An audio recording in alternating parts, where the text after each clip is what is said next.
I'm Carolyn, and today I'm going to teach you how to make an evergreen wreath for your front door. So you start off with a metal wire frame like this.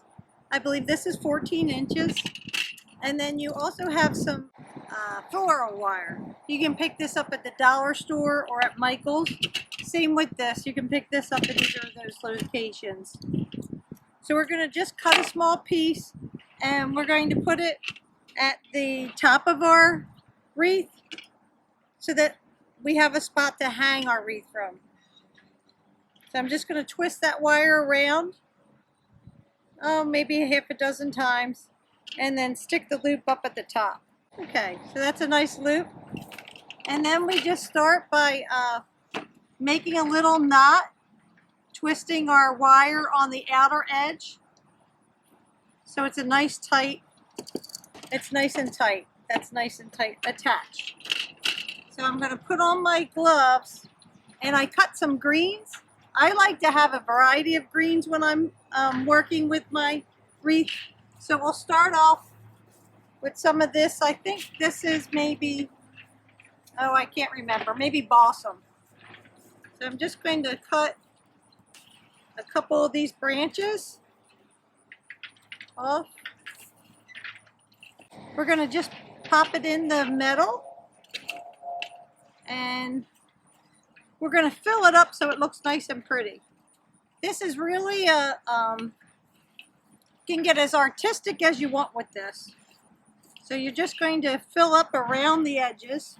So I'm just going to put the balsam first, but I do have some white pine, some Douglas fir, and a tree that makes a really pretty berry. If you can get yourself some holly, that's beautiful to add as well, but just at the very end. So I'm just cutting off some of these branches to fill in. Okay, let's put a few of these in here too, so I can show you what that looks like. So I'm just cutting some of these branches.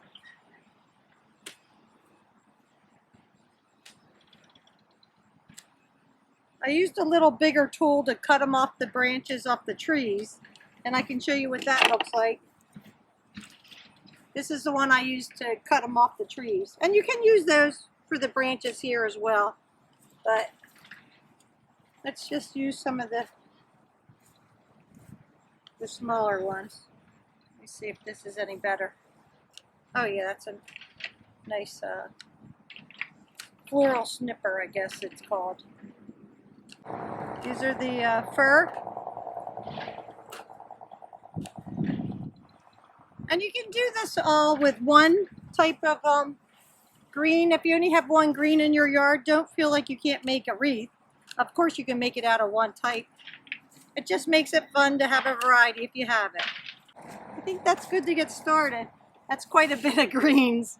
So let's move that to the side so you can see what's going on. So we went ahead and we attached the wire, and now we're going to use a variety of these greens to fill in right around.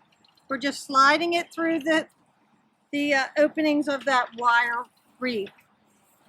So I'm going to use a variety here. Let's see if I can get to maybe a white pine.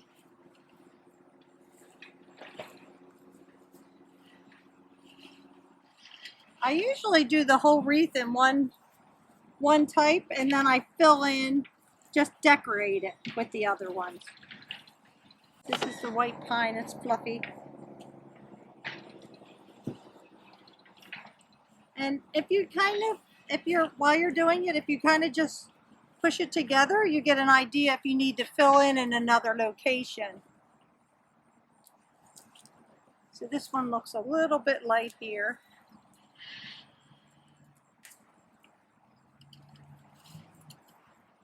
Here in the middle, put a little there. There we go. Now we're talking. You see how fast and easy it goes?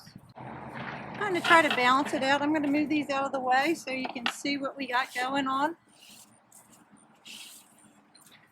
So now let's take our wire.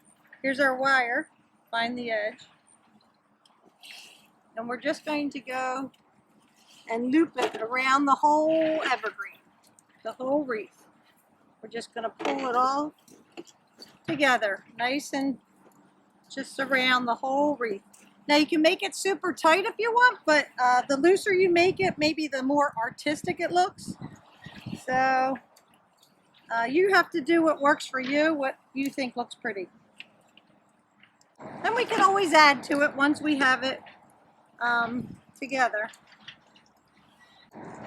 And I'm wearing just jersey gloves just to keep the pine from irritating my skin. All right, looks like we got all the way around. Now it's not perfect, but we can work it out. So I'm just going to flip it over. And I don't need my gloves for this. We're going to cut this wire. And we're just going to fasten it to the end. You can make a little knot or circle it around. Just twist it around over and over. Now let's see if we can find the top. Here's our top. And let's go ahead and fill it in a little bit. Now, if you wanted to add a little bit more of the embellishments, you could take some of your Scotch pine, the fluffy, and just kind of add it around to fill in, and just to make it look a little prettier. Looks good. Okay, now let's go ahead and make our bow. I'll be right back. Let me grab the ribbon. We're going to make our bow, and we're going to go back and forth.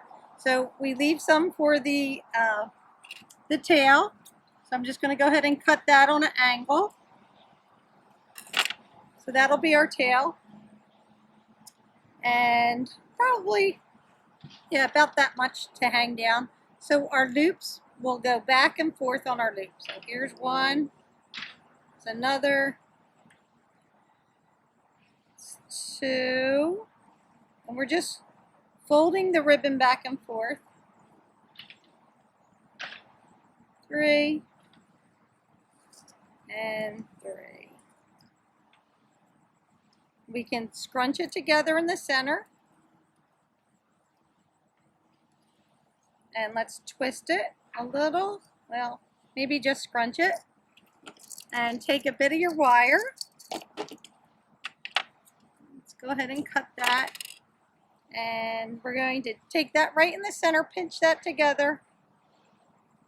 Squeeze it as tight as you can, and then just twist it. Great. Now I think that one tail is way too long, so we're going to go ahead and cut that. And usually just on an angle. Okay. And now let's just start opening up our bows. Each one of these little circles is a bow.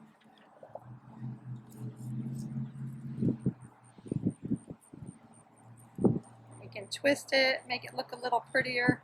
I think you're getting the general idea though. And then I like to put my bow at the top. Some people like to put their bow on the side or at the bottom. This is where your artistic abilities come in. So we have a nice long piece of wire here. Let's just wrap it around and adjust it accordingly at the top. And you can add picks, like at the dollar store, you see little birds or a little gift. Here's some little gold pieces. If you wanted to add something like that to your wreath, you could pick them up at the dollar store or Michael's. Or if you're into more nature, just leave that be. And there you go. You made yourself a evergreen wreath. Thanks so much for joining me. Have a great day.